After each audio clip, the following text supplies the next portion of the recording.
Hi, Michael Jones here, and welcome to the webinar. And I'm really glad you've made it all the way over here. And I want to just spend a couple of seconds introducing myself and introducing this brand of mine to you. I am Michael Jones, as it says right around there. And I have this title, the SBI Sales Guy, which must be true because it says so on the screen. And I'll explain to you as we get into this webinar why I think I might be deserving of that title.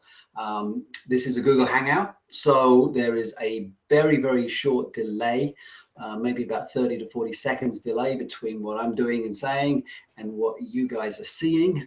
So I'm going to share my screen, and then I'm going to just wait for you guys to catch up. And within a few seconds, you should be pretty much where I am. So here we go, share the screen here.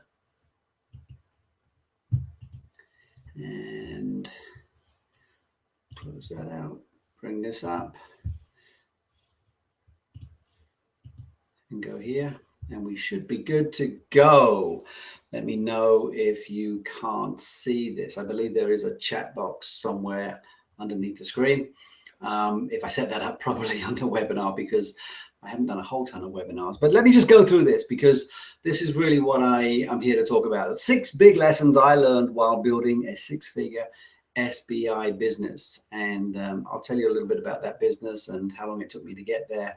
But of course, you're probably wondering what's in it for you. Why should I just talk about myself for all this time? So what is in it for you? What I hope is in it is you can find out how you can finally earn the kind of income your SBI site deserves without spending years and years and years writing tons of content, building loads and loads of links, and spending hours in the forum trying to figure out ways to get more free traffic to your site. In other words, going the wrong way here. In other words, there we go. In other words, without doing what I had to do when I started with SBI many, many years ago, that's exactly what I had to do. I had to spend endless hours writing content, coming up with all kinds of different linking strategies and all those things.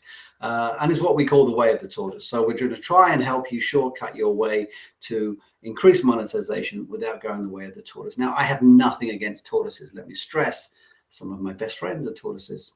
Actually, that's not true. That would be kind of sad if that was true. But nonetheless, I do understand why folks feel it's important to stress that building a business is not an overnight thing. I get that. I understand why the tortoise is a useful metaphor for that. And yet we live in very fast moving times. We're working in an industry, the internet marketing industry, which moves faster than most. And the tortoise maybe is not the most appropriate mascot for this company to have. So I think I can show you a better way. You are in the right place if you have built an SBI site and it gets pretty decent traffic, but you're not happy with the income it's earning. That was me a few years ago. You're in the right place if you have an SBI site that used to earn decent money because you used to get tons of traffic, but now because of Panda and Penguin a few years back, you've got to figure out a way to increase your income per visitor. You're in the right place if you have pretty much abandoned your SBI site. Maybe you're still paying the $30 a month or $300 a year, and you're not quite sure why. Maybe you're coming up for renewal and you've got to make a decision in the next month or two. Maybe you've left SBI and you've got a website now hosted on WordPress, but you're still sort of thinking about where you started and looking at ways that you can really justify the time and effort and energy you're putting into it, making more money out of it. And you're in the right place if you have one SBI site that's doing okay, but you want to start another one. And this time you want to make sure you hit your income goals much, much faster. So there's 4 pretty good reasons why someone might want to be on this webinar. You are in the wrong place, however, if you're just looking for some ninja trick to try and get more free traffic. I mean, there's plenty of advice in the forums. There's plenty of advice in the action guide. There's lots of ways within the structure of SBI that you can learn how to build a site that gets lots of free traffic. So this is not really the place for that kind of discussion. You're in the wrong place if you've allowed your frustration with your site's performance to turn you into an SBI hater. There are people out there who just absolutely hate everything SBI stands for. That is not me. That's not what I stand for. I do think that the folks at Site Sell are terrific people who've got nothing but our best interests at heart. I do have some disagreements with some of the teachings now, but that's not where I want to take this conversation. So you're in the wrong place if you're just here to rant and rave about how terrible SBI is. That said, you're also in the wrong place if you're just completely blinded on, you've got your blinders on and you're still absolutely following the CTPM process slavishly, and you don't really want to think beyond AdSense and affiliate income, and it's uncomfortable to move beyond those two income streams. So that's not really the kind of person who's going to get a lot out of this particular webinar either. And you're in the wrong place if you blame Google for everything that's wrong with your site and you won't accept that some of the results could be down to you. So bear that in mind as well, and feel free to click off if you fall into one of those four categories. Tell you a little bit about me. That is me, Michael Jones, the self-professed SBI sales guy. Now, why do I call myself the SBI sales guy? No one else calls me that. But I'm going to give you a bunch of reasons why I feel that's a title that works for me. I've been around SBI for 8 years, and I have actually founded 4 SBI sites. The first of them was Soccer Tournament Guide, and that is the one that's basically done the best for me. I actually now have 4 SBI sites and 3 other sites which I built using the sort of BizExpress method. They're WordPress sites. So I've got 7 sites in all, and between them, they're all interlinked in lots of different ways, and between them, we built this 6-figure income. In addition to all of my online sales and marketing experience, I've got an offline, real-world sales experience of some 25 years. I've been selling media, mostly advertising and custom content packages in the magazine industry. So that's something that I've got also going for me. I do know how to sell, both in offline and online environments. I finally started to figure out all of this CTPM stuff about 2 years ago, and I'll tell you that story in a few minutes. And in addition to all of the other experience I've got, I finally now cracked a 6-figure business from my SBI sites alone. I have other sources of income, other businesses, but just from the SBI sites, they form the cornerstone of a 6-figure business. There aren't that many people out there who've done 6 figures in the SBI world. There are some, but it's a fairly exclusive group.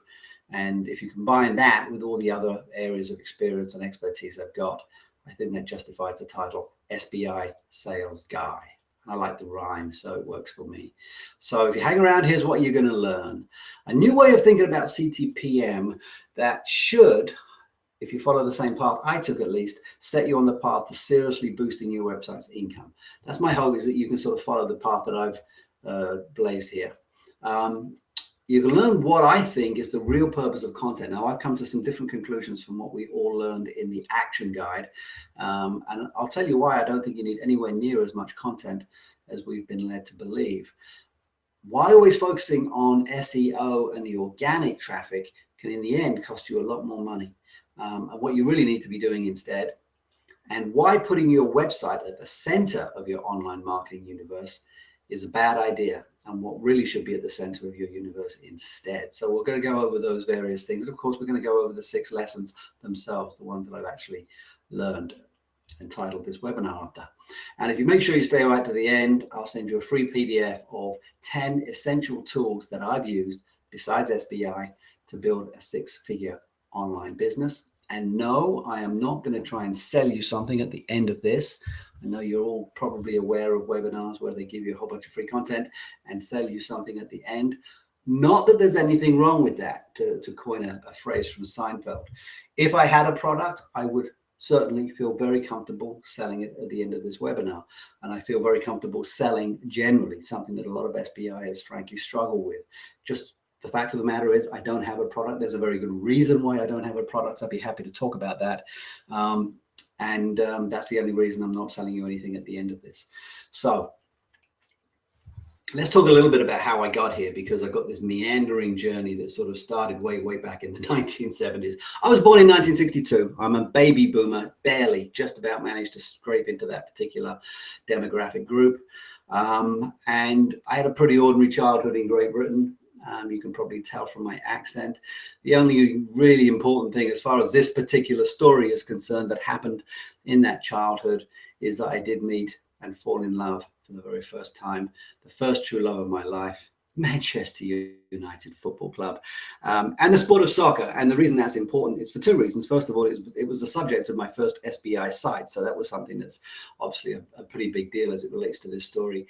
And also, as I got into coaching soccer, as my kids grew up and they found this guy with an English accent who was living in the United States by then. And they said, oh, he must know soccer. He speaks with an English accent. I did get into coaching. And for the first time, I learned that I'm a pretty good teacher and I quite enjoy teaching. So the sport of soccer gave me those two great benefits in my life. And they would both come back and become a big part of what I'm talking about here tonight. In the 1980s, my love of soccer sort of got superseded by my love of music, and I spent most of the early part of that decade playing in a whole bunch of really bad rock bands in London. And I'm embarrassed to put that picture up there of me doing my best to look like someone from Duran Duran. Of course, I didn't have the big record deal and the #1 records, and I didn't date any supermodels as far as I can recall. So that's where the similarity ended.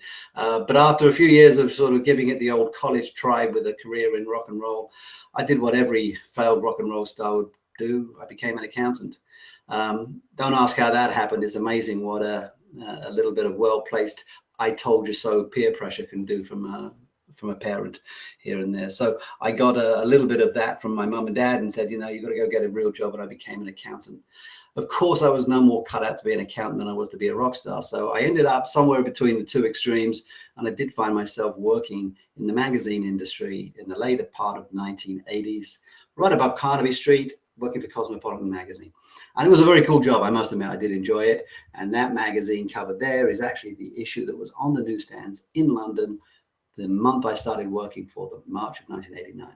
So that was a very good place for me to be, and became the beginning of a very successful career in magazine publishing, which ultimately led me to SBI. In the 90s, I met and married a sweet American girl and moved to the United States, and I carried on with my publishing career. I got a job at the Atlantic Monthly, which is, again, a very cool job, working in Boston. Loved that job. But eventually, after a few years, I moved on and took a bit of a career detour. Soccer comes back into my life, and I became the founder and the general manager of a semi-pro soccer team on Cape Cod called the Cape Crusaders. And while the title of GM may sound very glamorous, what it actually meant was do whatever you can to keep the lights on. Sell stuff, sell camps, sell tickets, sell sponsorships, sell advertising. Anything that's not nailed down that someone's willing to give you money for, sell it so that we can keep the lights on for this soccer team. This was the 90s, long before soccer really became the big sport in this country that it is now. And that was the first taste I had of actually being a professional salesman. And that was an interesting time. I left that particular job. Actually, I'll be honest, I got fired from that particular job. That's the nature of the sports business, unfortunately. New owners and some new people coming in with some new ideas. So they cleared out the old wood, and I was part of that. And I launched, or I took over, a magazine called Soccer New England. And this was really a great place for me because I've got my two loves. I love soccer and I love magazine publishing. And that, combined with a lifelong ambition I'd had to run my own company, really sort of led me to, you know, living the American dream. It was great. I had a terrific time. I worked crazy long hours, but loved every minute of it. Selling ads, writing stories, interviewing players, putting all the production stuff together, dealing with every aspect of the magazine. And it was terrific, except there was one thing going on that we didn't really know just how big it was going to be. By 2000, of course, the internet bubble had come and gone, and it changed publishing forever. And it changed every other industry forever, of course. But even back then, we knew something was going on, but I don't think anybody really knew just how big of a deal the internet was going to be. And pretty soon, Soccer New England ran into trouble, and I ended up having to go and get a day job. And I got a day job selling advertising in the newspaper industry. If you remember newspapers, there used to be these little sheets of paper that people used to put news on. Can't believe they actually used to do that, but that's what happened. And I got a job. And this was the first time I'd ever actually put on my resume, I sell That's what I do unashamedly. I'm pretty darn good at it. And if you hire me, you'll have a good asset in your sales department. And I did get a job, and I did do pretty well at it. And I've been in media sales ever since in one capacity or another. But I kept doing Soccer New England. I didn't give up on it. I did it in my evenings and weekends. And pretty soon it became obvious I just needed to get this thing online. The old dead tree publishing model simply wasn't working anymore. And I needed to get this thing online. And that's where SBI came along. I joined on August 4th, 2006. And started Soccer Tournament Guide. I didn't start, as you might expect, just by putting Soccer New England online. Most of our advertisers, while we were doing the print magazine, had been tournaments. We were trying to attract our readers to take their teams to their tournaments. So when I did go online, I saw an obvious opportunity to expand that. In the print edition, we'd only been able to go to people who had tournaments in the sort of eastern seaboard of the United States. When you go online, of course, you're global, and you've got people who can publicize their tournaments all across the world. So it was a very, very good move, one of my smarter ones. And pretty soon we had Soccer Tournament Guide doing quite well. And I spent most of the next 6 years just doing the old SBI taught us thing. I mean, I did everything you could imagine that is spelled out in the action guide to get this thing off the ground. And everything was going okay, I guess, until 2012. And some things happened. 3 things happened in 2012 that kind of got me thinking very differently about SBI. And I'll tell you those 3 things in a minute. But before I do that, let me give you a little bit of a snapshot of exactly where I was at this time. My sites were profitable. If you just look at that in terms of money in versus money out, they were very profitable.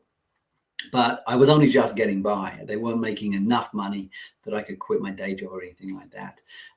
14 years running a publishing company, 6 of those years with SBI, and yet I still had a day job doing other things, working for other people. I simply wasn't making enough money from those things that I could actually commit myself full time to them.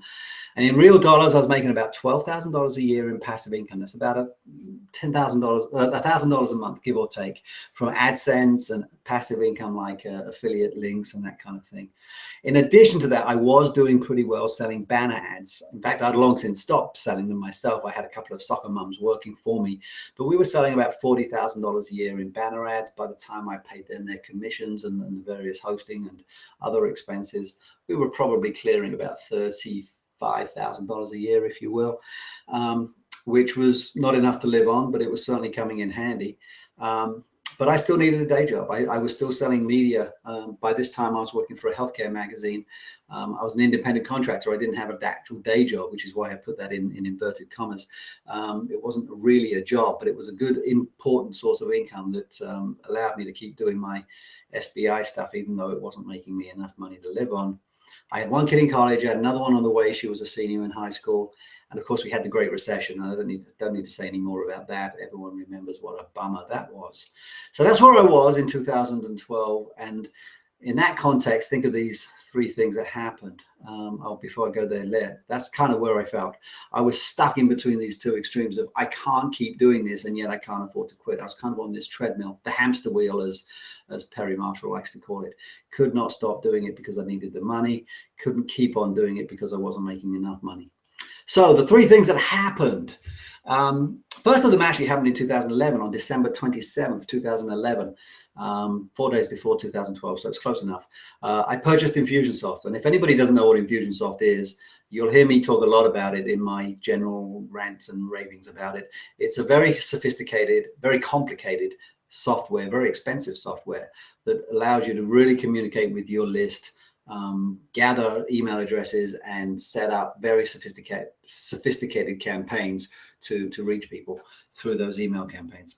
I also came up with a great idea for a product, and I'd been basically for all of this time selling ads. That's all I did, sold ads. I was a media guy. I was an old magazine guy, but I came up with this product, the tournament app, and I thought I could really hit a home run with this thing if I could do it right. And I just turned 50. Which, you know, for some people that can be a really traumatic experience. I'm happy to say it wasn't for me. I was perfectly happy, had a great time on my 50th birthday, but it did get me reflective. It did get me thinking, where's all the time going? Am I heading in the right direction? Am I getting there fast enough that I might one day actually be able to retire and enjoy my golden years? And I wasn't getting good answers to those questions. So these 3 things all sort of conspired to have me thinking differently about my whole SBI journey. And I decided I've really got to make some changes. I can't afford to have this great product idea of mine be left to chance. And I needed to sort of get a lot more proactive and a lot more aggressive. I don't like that word, but just be much, much more out there trying to make this thing work rather than waiting for it to work as encouraged by the action guide. So I started to study some other people. I basically pulled away from the forums, and I stopped reading the action guide and stopped following the CTPM process. The forums had gotten a little depressing by then. This was the height of penguin panda angst, and everyone was coming in there to gripe and groan about how terrible Google was. And I didn't really want to hang around there anyway. And I decided to go out into the big wide world of the internet marketing space and study some other people. Whoops, what happened there? Let's go back into screen share.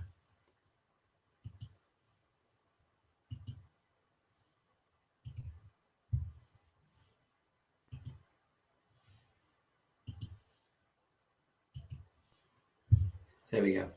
So I took the blinders off and I moved out into a whole new world. And let me just tell you a little bit about who I started to study.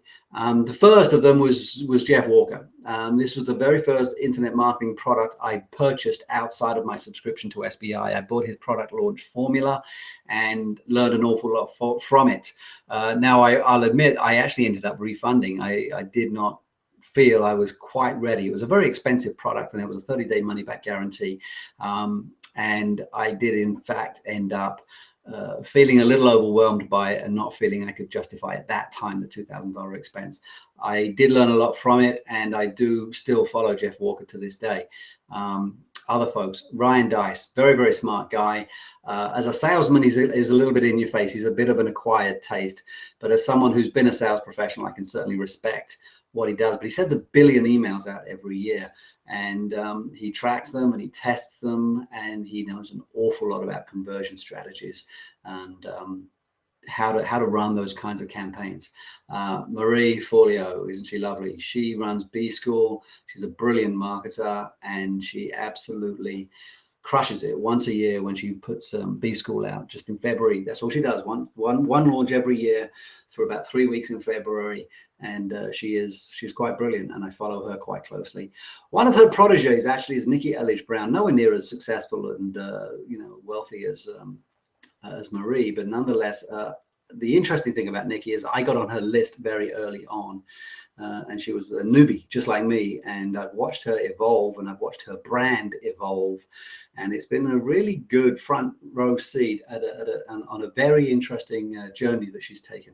So she's terrific, and I enjoy watching her. Pat Flynn, wonderful guy, runs a podcast, runs Smart Passive Income, and very, very open about how much his income is. Tells you exactly how much he earns every month, and an income statement also tells you exactly how he earned it, so you can learn an awful lot from it. And he doesn't do it in a way to brag. He does it to really help his audience. James Wedmore, he's my favorite. If I had $5,000 to spend on a mastermind group, I'd join James Wedmore's. He's just terrific. He does video marketing, but he also does general business coaching. One of James's proteges is Kimra Luna, who is literally young enough to be my daughter. She has this little punk rock thing going, which is kind of interesting because I can remember the original punk rock. I can remember the Pistols and the Clash in London. So I'm kind of bold enough to have been right there at the beginning of all that. But she's done very well in a very short period of time. In about 10 months, she's closing in on close to $1 million in sales. So again, shows that you don't have to go the way of the tortoise.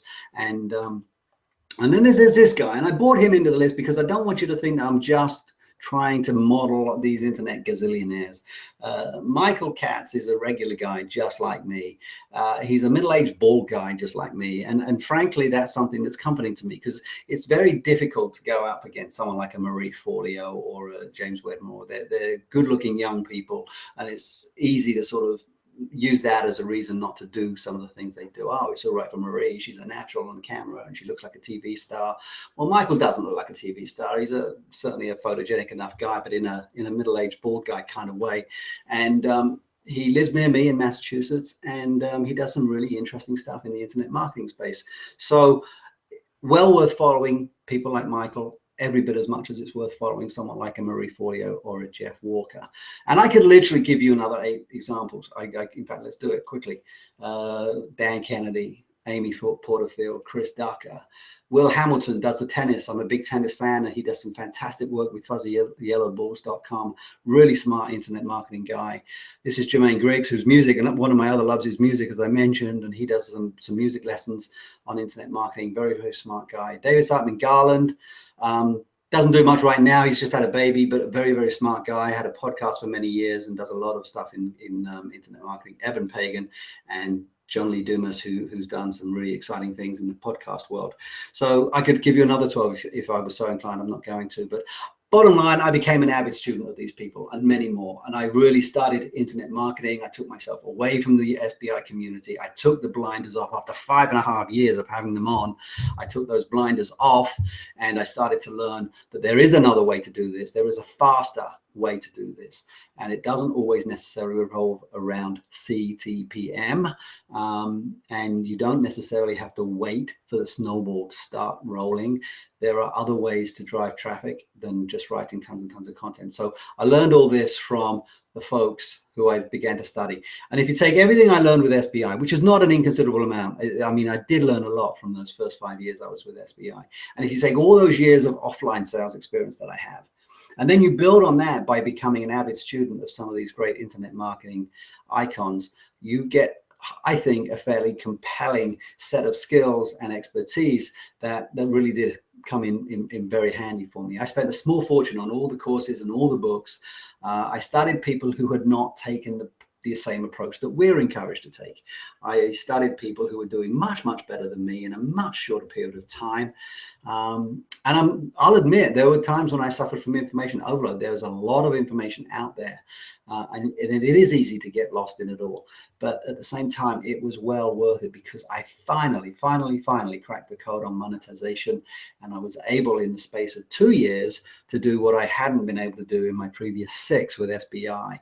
And turn this thing into a 6-figure business. So that's the story. And from that story, I came up with 6 big lessons, which is really the point of this whole webinar.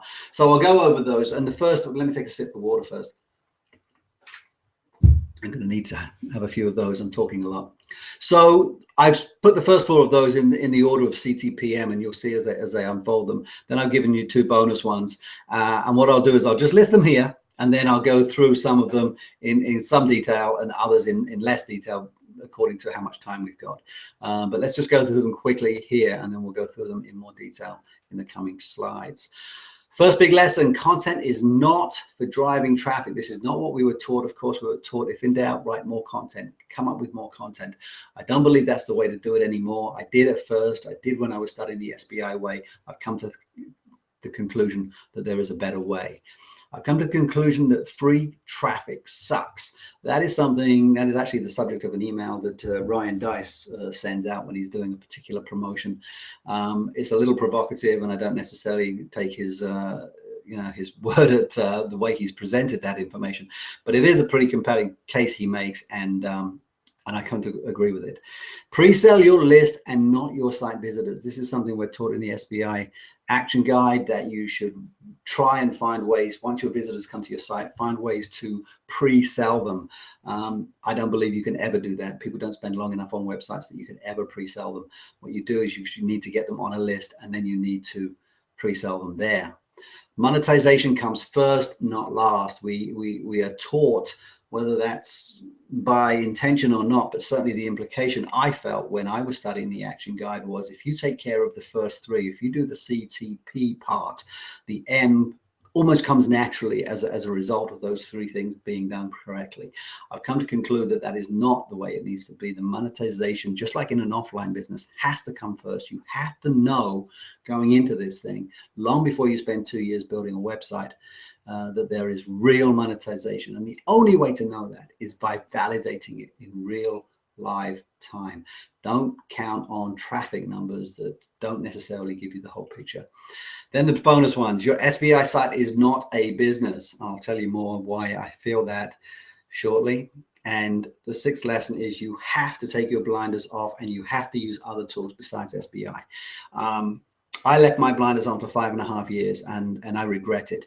I don't have any problem with the action guide extolling you to keep your blinders on for the early part. There is a real danger with shiny object syndrome, and you do need to be focused early on, and you do need to sort of just keep focused on the one task at hand of building your website and coming up with your niche and all that stuff. But after 6 months, 12 months, take the blinders off, look around, see what other people are doing.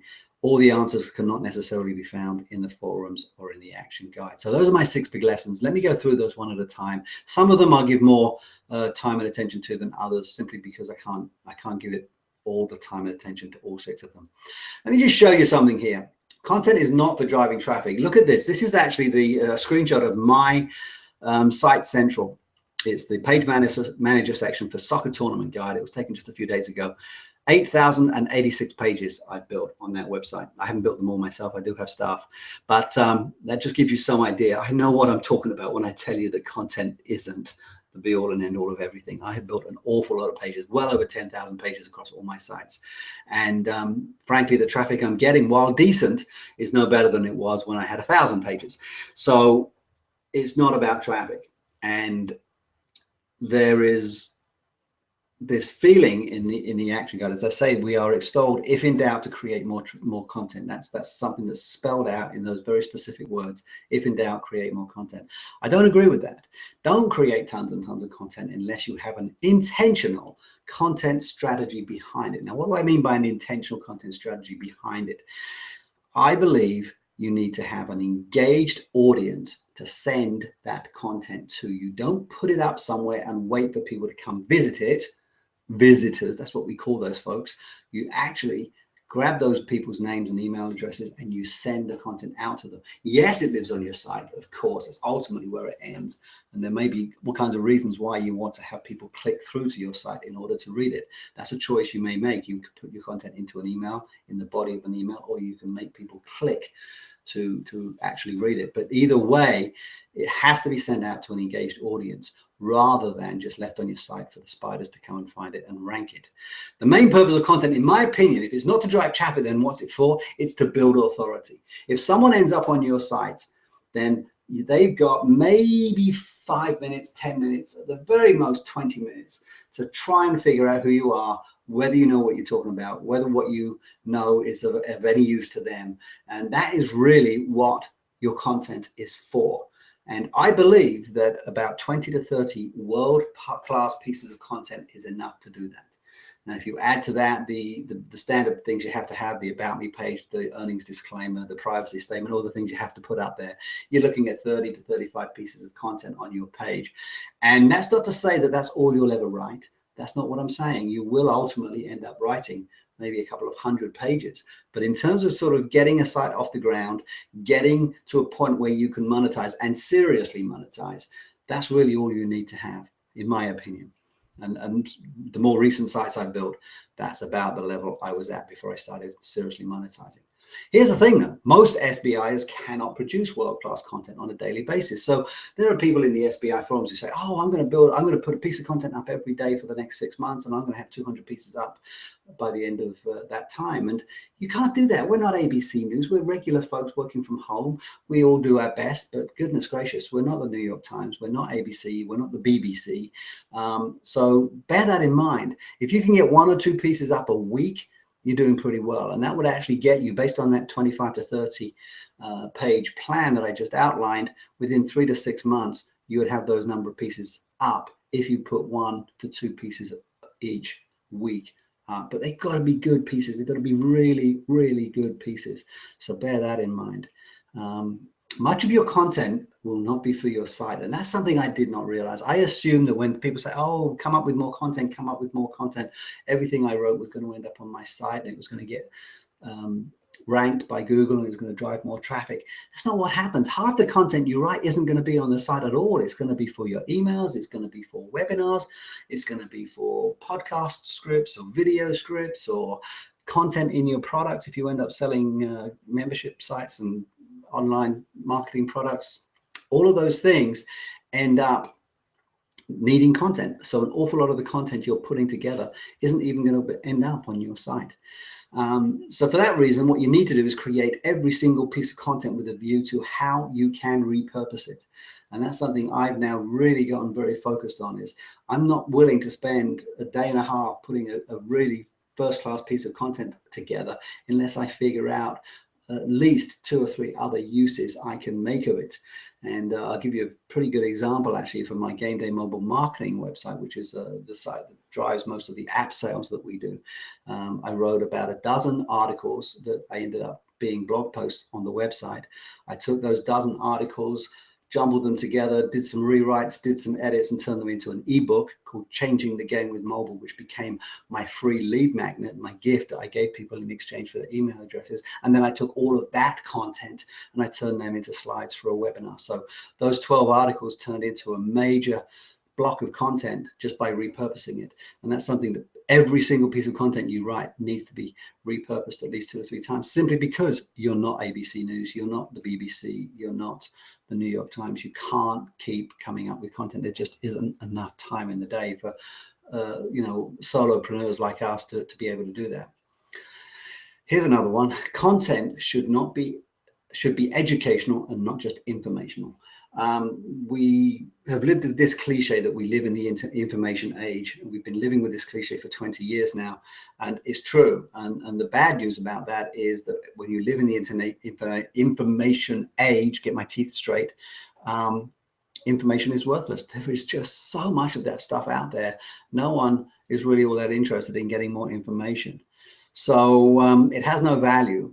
And if all you're producing is more information, then you're not going to be able to monetize your site. So you think about that in terms of trying to build an email list, and you have a little block up in your right-hand sidebar that says, sign up for my newsletter. Well, if someone signs up for your newsletter, what are they getting? They're just getting more information.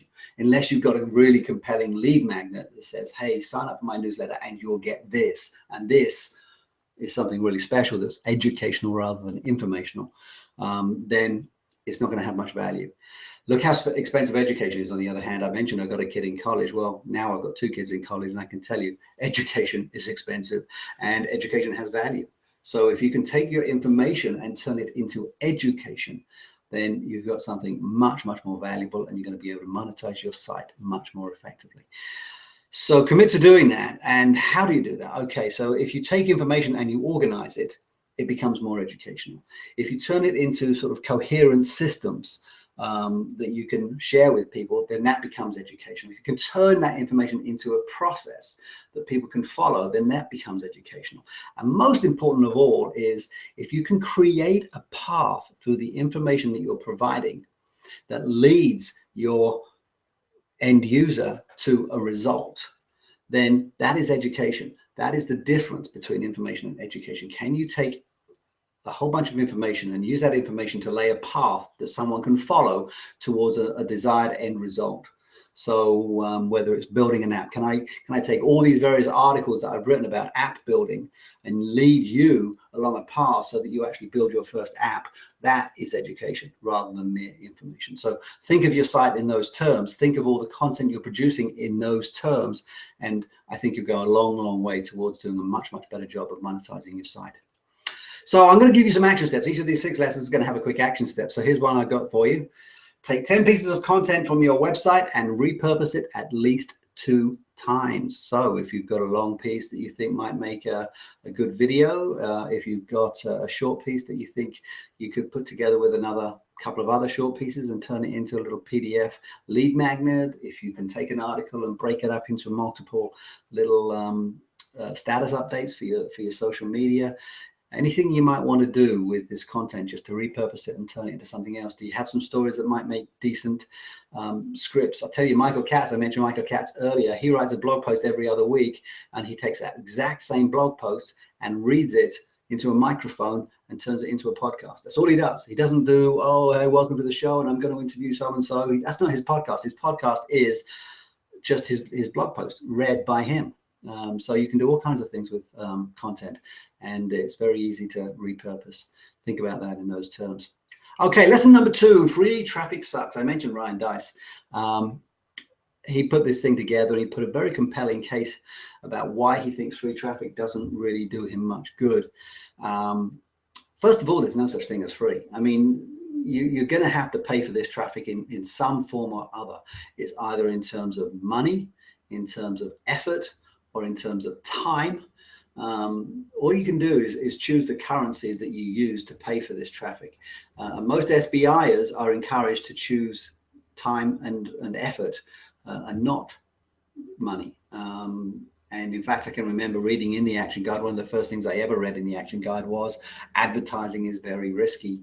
Paid advertising is very risky. And there's lots of posts in the forums about how terrible it is to have to pay Google for the traffic when we're so used to having them send it for free. You know what? I've come to believe that free traffic is terrible and paid traffic is much more valuable. It's just a better way of doing it. It really is. Commit early on in your career. If you've got new websites to build, if you've got new ideas for websites, commit to buying traffic. And the reason I say that is because it's just so much more valuable when you're actually buying it, and it's cheaper in the long run.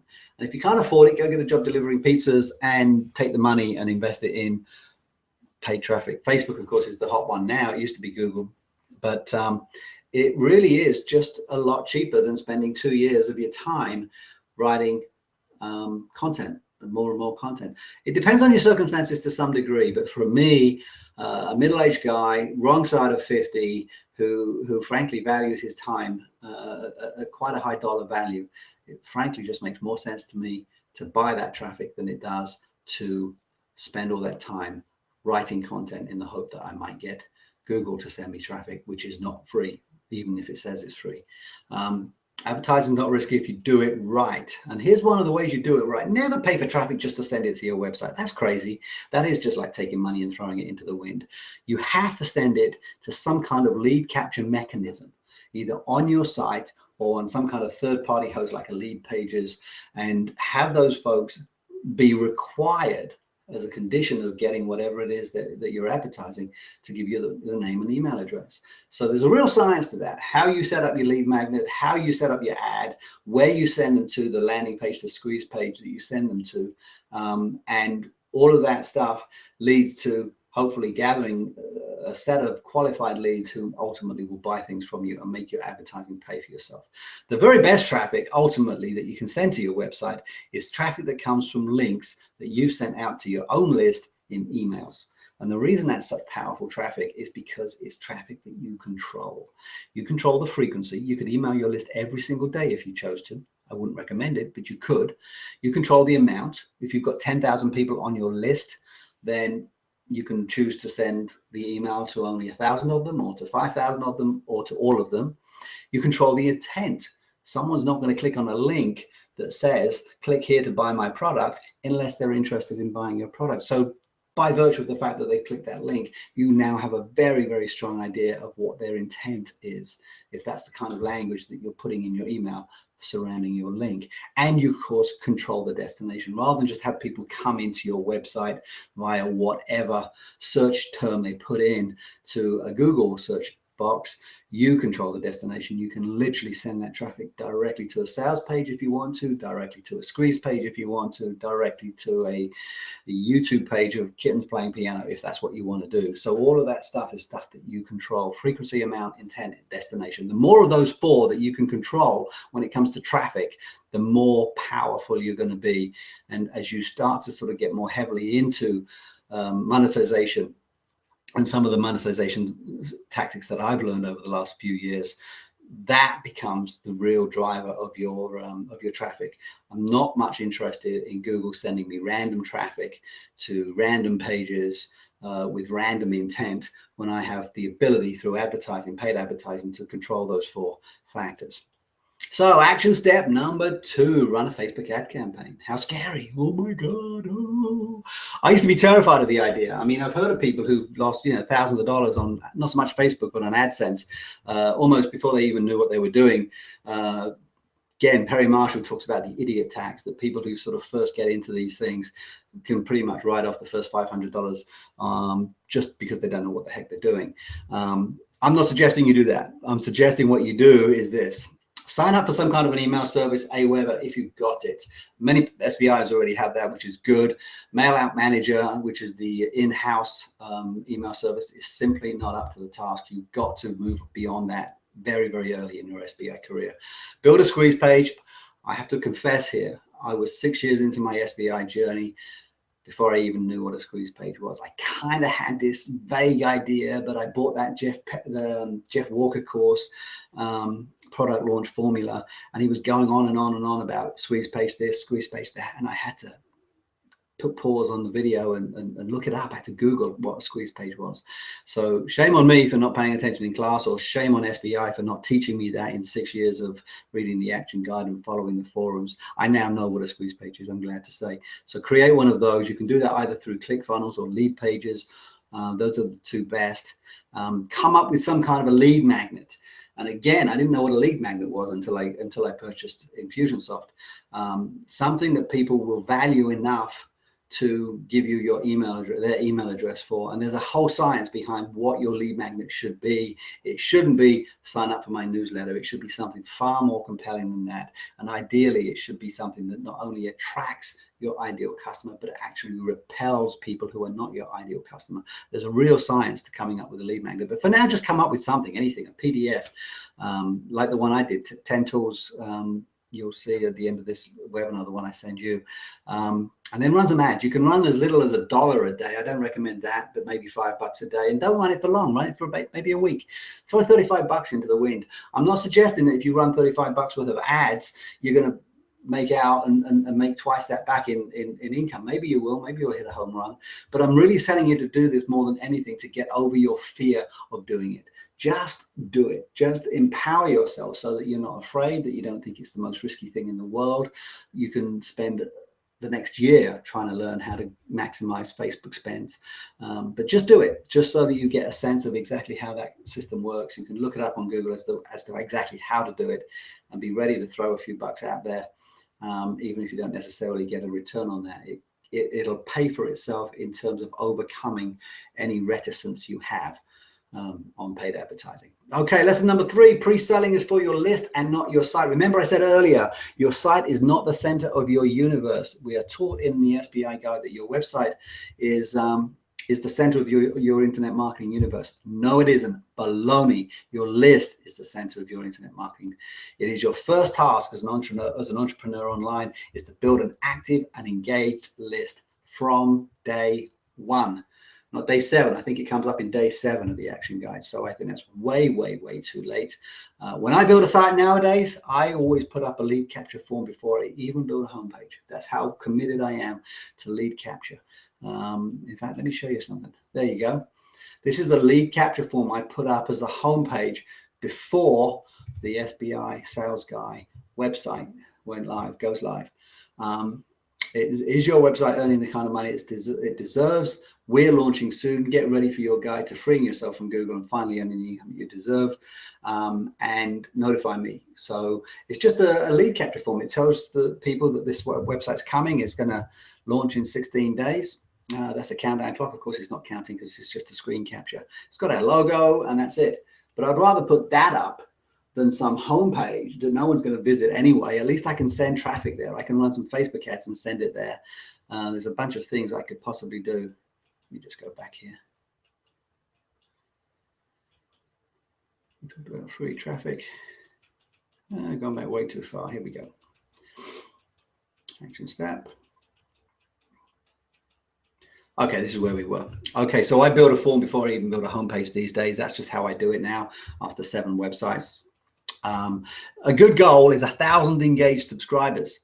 And you need to get those as quickly as possible. You have to define what engaged actually means, but of course, people who are actually interacting with you, and given that open rates are often quite low, maybe 20 to 30%, I think is a pretty good open rate.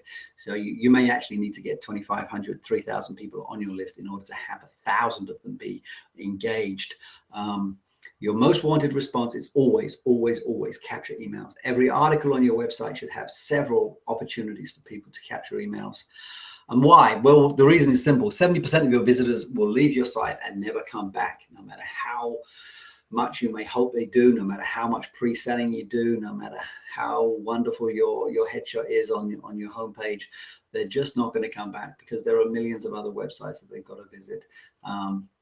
Lists don't grow organically. Now, here's a mistake I made when I was going back on my SBI journey. I just put the old sign up box on the right hand column, had a little button in my navigation bar as well, sign up for my list. And I ended up with 600 names after 6 years. Once I got into Infusionsoft and started to really sort of take this stuff seriously, I've now got about 20,000 names, and not only on one list, on multiple lists that I split out between various different categories. So I've got tournament directors on one list, I've got soccer tournament directors on one list, lacrosse tournament directors on another, I've got coaches, I've got directors of coaching, I've got parents, all different lists of different types of people based on what their interests are. I've got them geographically split. I sell a nice product out there to the tournament directors, emailing people in their area if they want to find out about tournaments in their area. And of course, I wouldn't be able to do that if it weren't for the fact that I know which area they live in. So lists, you have to be very proactive and very smart about how you build them. Multiple lists. Here's a good one. Getting subscribers off your list is just as important as getting them onto it. And this is something that people don't realize. And I see this a lot in the SBI communities, people getting all upset about the idea that people are unsubscribing from their lists, and people actually being afraid to send promotional emails out for fear that people will be offended enough to click unsubscribe. If someone's clicking unsubscribe because you sent out a promotional piece, good riddance. Seriously, get them off your list. They're not helping you. They're not helping you monetize. And it really is important. When I was training sales reps in the offline world, one of the first things we used to teach them was the importance of qualifying a prospect. When you've got a young entry-level sales rep who's on the phone trying to figure out if they can set up an appointment for a more senior sales rep to go to a meeting, their first job was to try and figure out if they were a qualified prospect.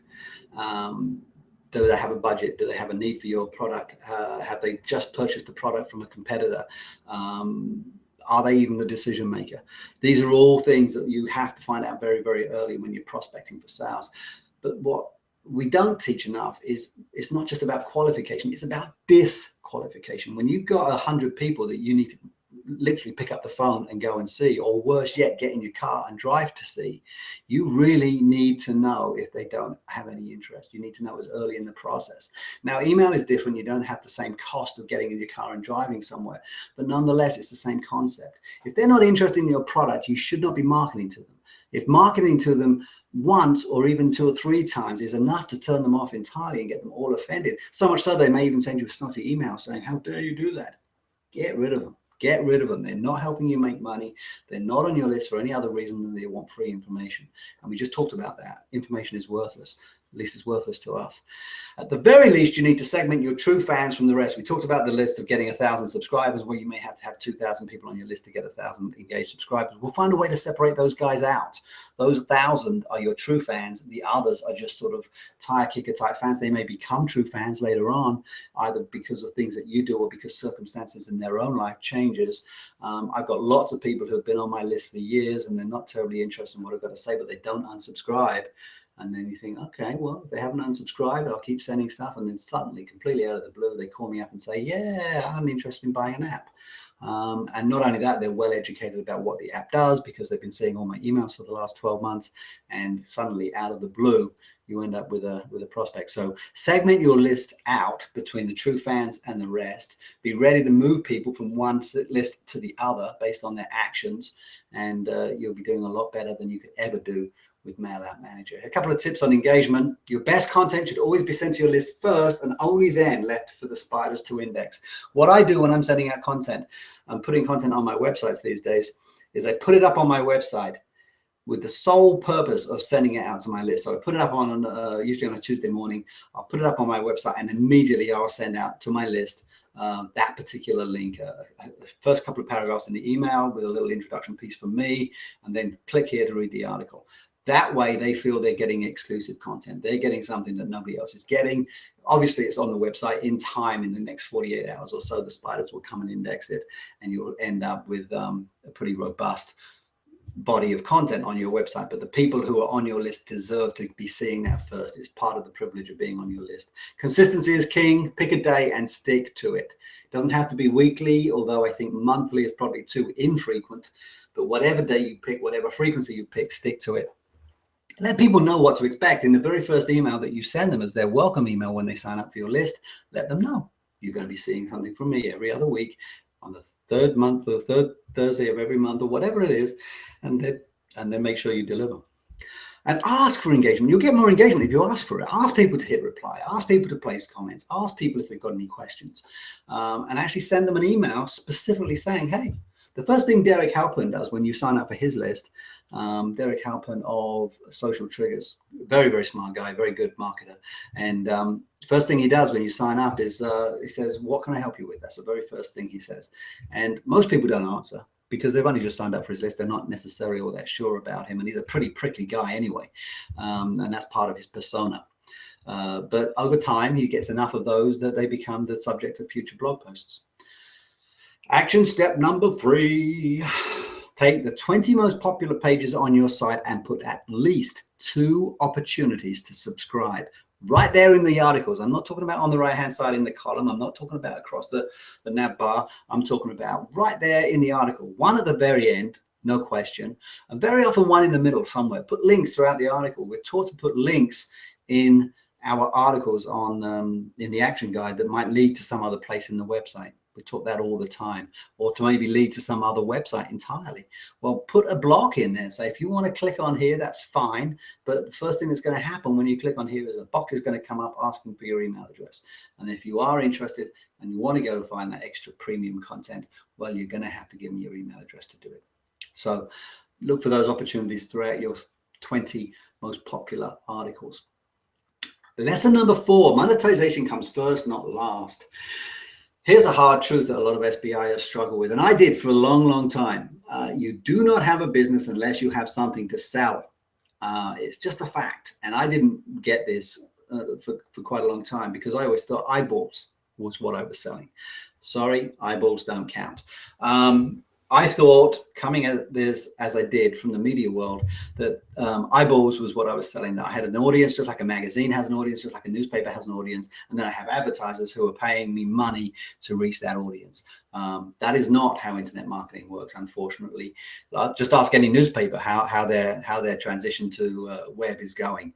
None of them have successfully navigated that transition. In fact, truthfully, you don't have a business until you have someone willing to buy what it is you're selling. Having something to sell doesn't really count either, unless you've got someone willing to buy it. So bear that in mind.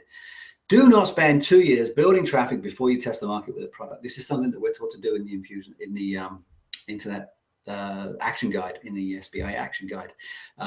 Wait for the snowball, build the traffic, build the links, and then the M comes at the end of that process. No. You will spend 2 years of your life. And when you get to my age, 2 years is a long time. It's a big chunk of what I've got left on this planet. And you do not want to necessarily spend 2 years building traffic before you test the market with a product. Equally, you don't want to spend 2 years building a product without validating the idea. We've all been there. I'm sure all entrepreneurs have. You have this great idea for a product and you think you're going to launch it and you're just waiting for the right time. And one of 2 things is going to happen. Either someone's going to beat you to it, or the market's going to change and the idea is not any good anymore. Or maybe, frankly, the idea was never that good and you thought it was good, but until you actually went out there and did the actual launch to find out if people are willing to buy it, you just didn't know. And this is one of the things that I have a problem with day 4 of the action guide on is they do ask you to think about monetization, and they do ask you to sort of wonder what kinds of things you might sell, but there's never that whole validation process. You're trying to guess based on traffic patterns, and traffic isn't sales. It just isn't. And I can remember I built a page in my Cape Cod for Couples website because Brainstorm, it told me that a lot of people were interested in finding out about the Cape Cod National Seashore. So I built a lovely set of pages all about the Cape Cod National Seashore, thinking I was going to get lots and lots of traffic there, and that was going to lead to lots and lots of monetization opportunities. And I did get lots of traffic. And you know what traffic it was? It was 12-year-old kids doing middle school papers on the Cape Cod National Seashore. None of them had a credit card, and none of them was interested in visiting. They just had to do this paper. Offer something for sale as early in the process as possible. Now, not on your website. I'm not talking about putting sales pages up on your website. I'm talking about building a list and then sending it out to that list, in addition to useful, valuable content, also occasional offers, and find out if the people on that list are interested in what you have to sell, or better yet, ask them what they are interested in buying before you even offer them anything. So get some sense and some feedback from them as to what they're struggling with, come up with some ideas, ask people if they're interested in buying it, ask if they want to come in on an early bird discount price in order to be beta testers, whatever you want to do, but just figure out as early in the process as possible. When I say early, 90 to 120 days is a good target. You do not want to spend more than 6 months thinking you have a great idea, but not being absolutely sure. So, and again, traffic is not the validation. Sales is the validation. So bear that in mind. Longer term, here's what you should shoot for. 3 products at 3 different price points, somewhere at the bottom end of the pile, $97, somewhere around the middle range, $500, and somewhere around the upper range of premium product in the $997 range, or maybe beyond. If you build a name for yourself like a Marie Forleo or a Dan Kennedy, you can go way beyond that and charge $2,000 a pop. If your entry-level product isn't worth at least $97, keep working on it until it is. There are so many people in the SBI world whose number one product is an ebook that they sell for $20. And you're never going to get rich. You're never going to sell enough of them to make any kind of dent in your monetization goals there. What you need to do is find a way to make that $20 ebook worth $97. And it has to be really worth $97. The most obvious way, at least for now, is to turn it into video. Video just has a much, much higher perceived value. So maybe take some of that content in that ebook and put some videos together, put some screen capture presentations or even face camera presentations, webinars, put all that content in that format, and it suddenly becomes much, much more valuable. Add to it, rework it, bring some other experts in to add other perspectives, come up with some way to make that ebook worth $97 and then sell it for $97. And even that is still only your entry-level price point. Offer something for sale. Oh, and don't fall in love with any product or idea. That's a big, big project. We just talked about that before, where someone thinks they've got a great idea, they fall in love with it, but they don't actually validate it. Before you know it, you're married to it, even though you don't know if it's going to work. And when you finally roll it out and it doesn't work, you're heartbroken because this love of your life ends up not being worth what you thought it was. So action step number 4, come up with 6 product ideas, 2 each for these various price points. Now, why 2 each? Well, I just said, don't fall in love with anything. You always need to have a plan B. So come up with 2 price points, 2 products, possible products. And I'm just coming up with ideas. I don't want you to come up with the products. That's going to take too long. Just come up with a name, a title, and a 1-sentence description of what it is.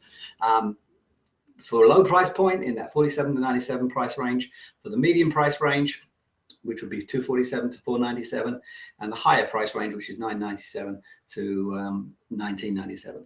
Ideally, I'd like to see you at the very least at the higher end of those ranges. Although $2,000 might be a bit tough if you're fairly new in this. But I'd rather see you do a $97 product than a $47 product. I'd rather see you do a $497 product than a $247 product. But obviously, you need to feel comfortable. You need to know that what you're offering is a real value to people. So there's your action step number 5. So 4. Lesson number 5. Now we're going beyond the CTPM thing, and we're now talking about the 2 bonus lessons that I learned. Your SBI site is not a business. Now, there's a lot of people around the forums who talk about family members who sort of say disparagingly, oh, your SBI site's really a hobby. And no, it's not, it's a business. If you're thinking of it in those terms, then yes, it's a business. It's not a hobby because you're taking it seriously and you're trying to make money with it. But it's not a business in the literal sense of the word. What it is a lead generation tool for your business. And again, this is something I fell for very early on coming at this from the media world. I thought my website was my business in the same way that the magazine is a business. No, it isn't. It isn't, because you have to sell something off the back end of your website. The economics of just selling advertising simply don't translate from the printed page to the pixel on the screen page. So you just got to figure out a way to sell something. And then when you start selling something, then your website stops being a business and starts being a lead generation tool for your business. So it's crucial that you really understand that if you want to monetize. It's really absolutely imperative that you recognize that you're going to be selling stuff. You're going to be selling stuff if you want to monetize. And that's what a business does. It provides real value to a target market in exchange for real money. And there are so many people out there in the internet world, and certainly within the SBI community, who say, oh, I want to make money, but I don't want to come across all salesy. I don't want to come across like a sleazy salesman. Well, I'm someone who's made a living as a salesman for the last 25 years. And frankly, I get a little offended by people always referring to me as sleazy and my profession as sleazy. We're not. We're good people. We're the foot soldiers of the capitalist economy. Next time you cash a paycheck, thank a sales rep for that, because you would not be able to cash it. And that's true of everybody, from the mailroom guy to the president of the United States. No one would be able to cash their paychecks if it weren't for sales reps. So bear that in mind. You're going to sell, and you're going to have to learn how to sell. And I won't say it's easy. It's not easy. It's something that's a skill that has to be learned, but it's a skill that can be learned. There are literally millions of people in this world who make very good livings selling stuff. And they're not sleazeballs, and they're not manipulative. Some of them are. There are bad people in every profession, but nonetheless, most people who sell for a living are good people, and you can do it, and would not necessarily stop you from being a good person. So action step number 5, repeat 10 times at the start of every workday. Sales is not a 4-letter word. It isn't. And you have to get over this. You're never going to make money on your website if you don't learn how to sell. I can help you learn how to sell. We'll talk about that later. But that really is something. It starts in your mind. If you constantly go through life thinking that salespeople are bad, then you're never going to be any good at it, because you're always going to constantly have that barrier to overcome, that psychological barrier. So get over that.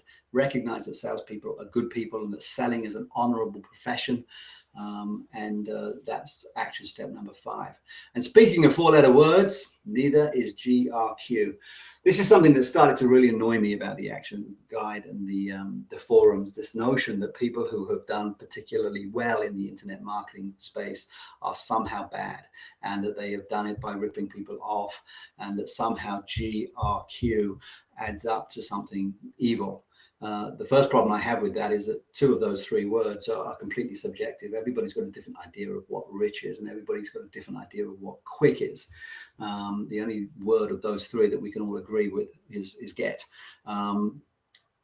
Frankly, there are lots and lots of people out there who have done very, very well in the internet marketing space, and they've done it without ripping people off. They've done it by providing real value to a market that needed their expertise and was willing to pay for it. So take the blinders off. Don't do what I did and leave the blinders on for five years. You're going to need to keep the blinders on. Only for the first 6 to 12 months. You do have to focus at the beginning, but you do not want to keep them on for 5 years. Take them off. There are people out there who can help you, just like the mentors that I found that I mentioned earlier. Venturing beyond the comfort zone of the forums is scary, but it's essential. They're a very comfortable place, those forums. There's a lot of supportive people in there, a lot of really good-hearted people in those forums. But you know what they say about comfort zones? They don't get you to excel. They don't get the best out of you when you're in a comfort zone. One of the first things a coach will tell you is get out of your comfort zone. So it's time to move beyond the forums. It's time to move beyond the action guide. Expense is not the measure of how good any given online marketing course is. ROI is the measure. Consumers measure things by value for money.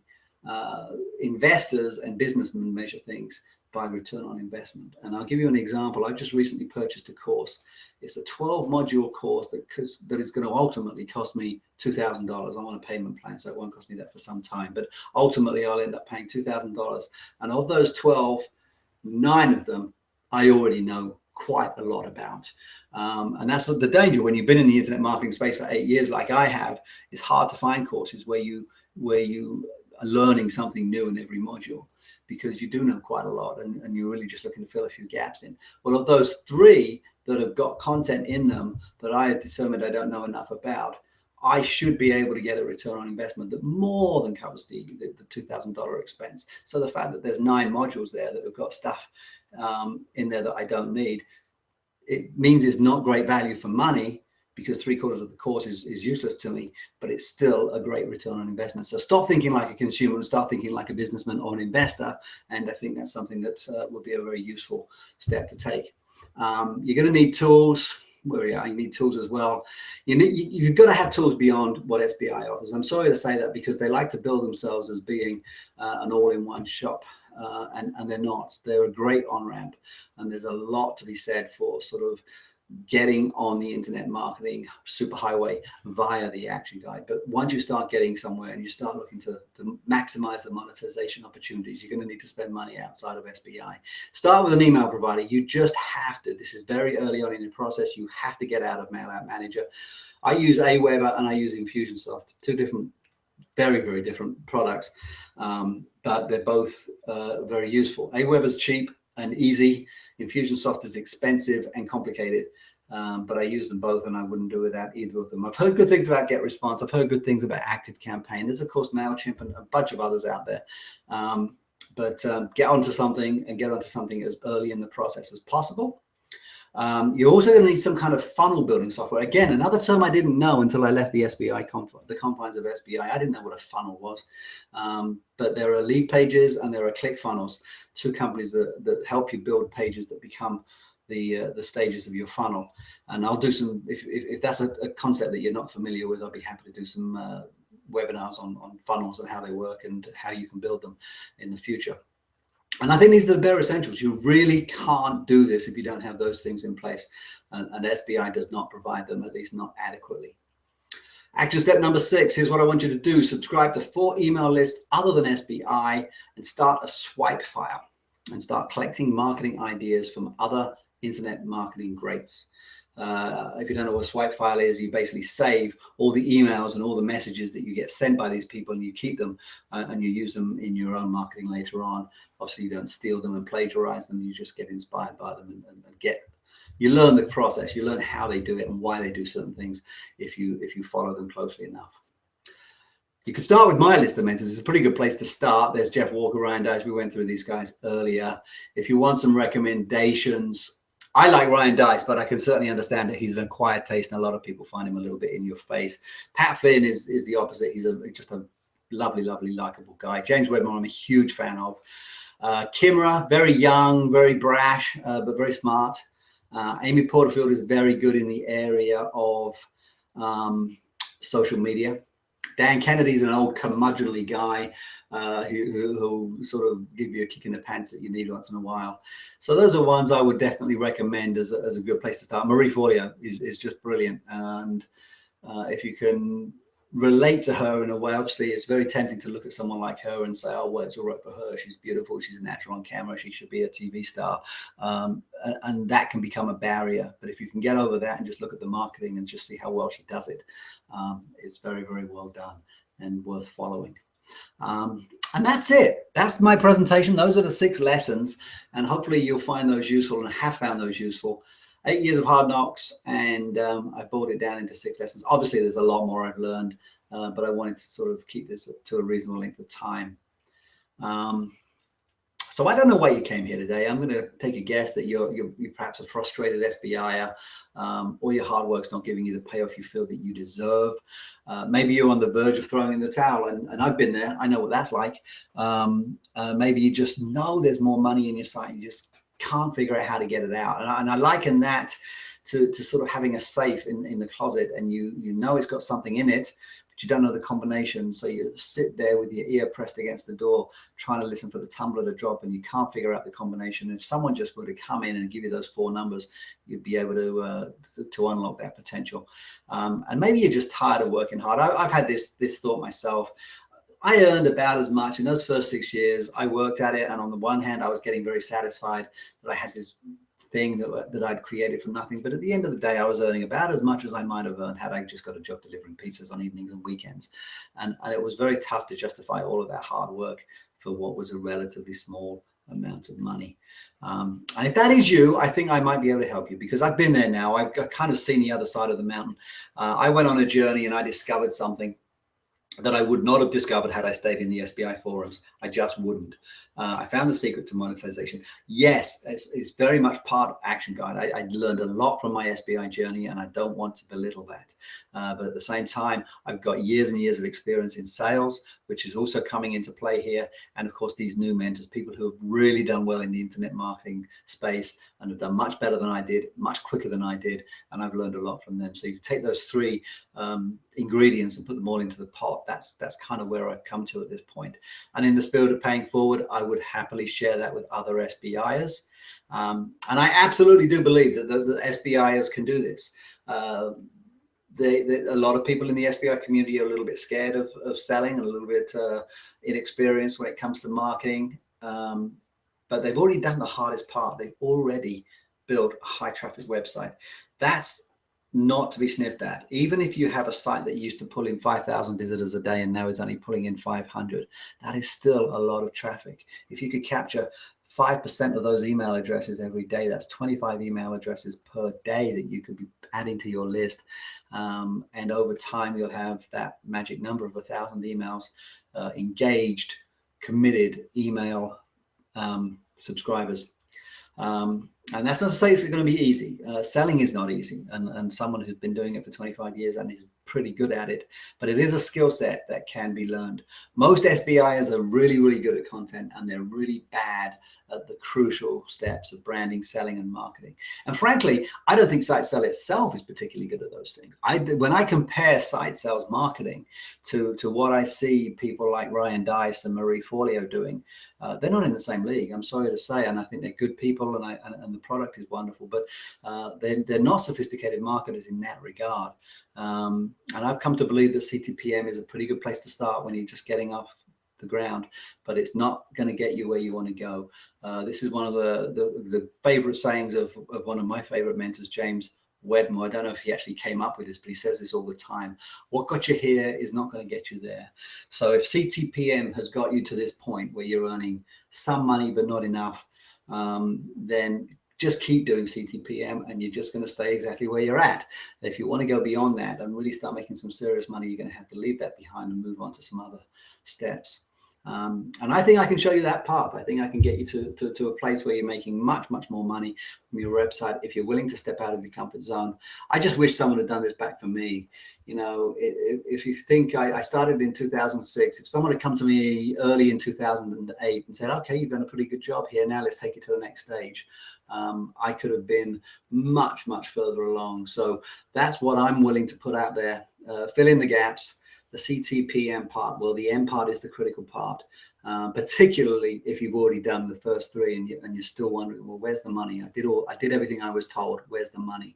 And yes, overcome that classic SBI's disease of fear of selling, or as I had mentioned earlier, perhaps disdain of selling, which is even more insidious in my opinion. And yeah, shorten your monetization learning curve from several years, which it was for me, to several months. Help you go from this, the tortoise, my best friend, to this. I did promise I wasn't going to give you a sales pitch, and I'm not, because I don't have a product to sell. But there are two things I'd like you to do if you found something in what I've just been talking about for the last hour. There's two things, neither of which is going to cost you a dime.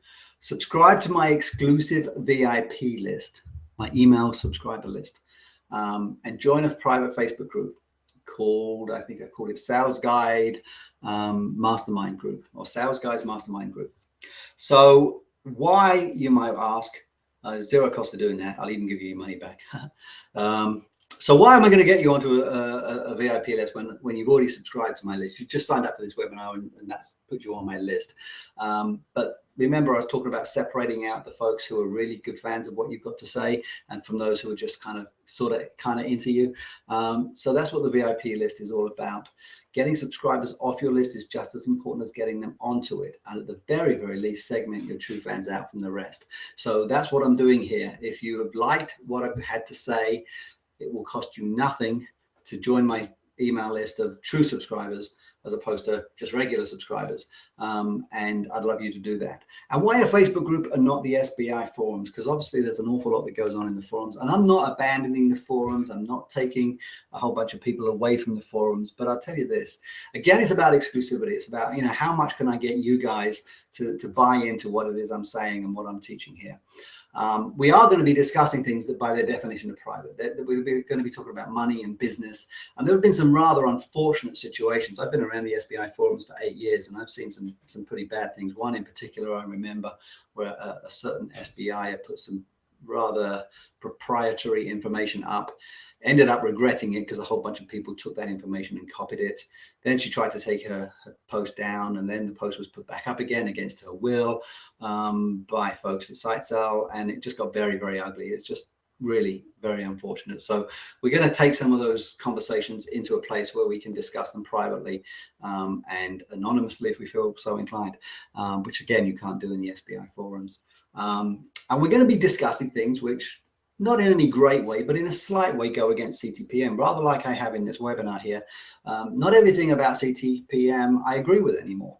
And the forums can get pretty uncomfortable if you go too strongly against what the teachings of the SBI process are. So there's some value to sort of taking this and putting it into a private Facebook group. That's not to say we won't take some of the ideas we have and put them into the forums if we all agree that that's something we should do. But I like the idea of sort of moving that discussion, this particular discussion, into a private environment. So what's going to happen next? In a few seconds, right at the very end of this webinar, we're going to direct you to that private Facebook group, and you can go in there and just ask to join, and I will approve that request pretty much right away, assuming I'm at my computer. And then after the webinar, you'll be sent an email thanking you for attending, because I am a very polite young man, and I will invite you to join the exclusive VIP list. Click that link and don't forget to confirm. So those are the things that I'm going to ask you to do. But again, I don't want you to do this if you haven't absolutely resonated with what I've been saying here. I'd rather have you be out of my tribe if you're not really into what it is I've got to say, than have you be in my tribe if you're not really someone who's going to be supportive of that. And that's it. The 6 big lessons. Hopefully you've got something out of this, and hopefully you've got enough out of this that you feel that there's more to be gained by hanging around. That's what I'm hoping. Thanks for coming. And if you are so inclined and want to join me in the Facebook group and join me on my exclusive email list, I will see you on the other side. Thanks very much.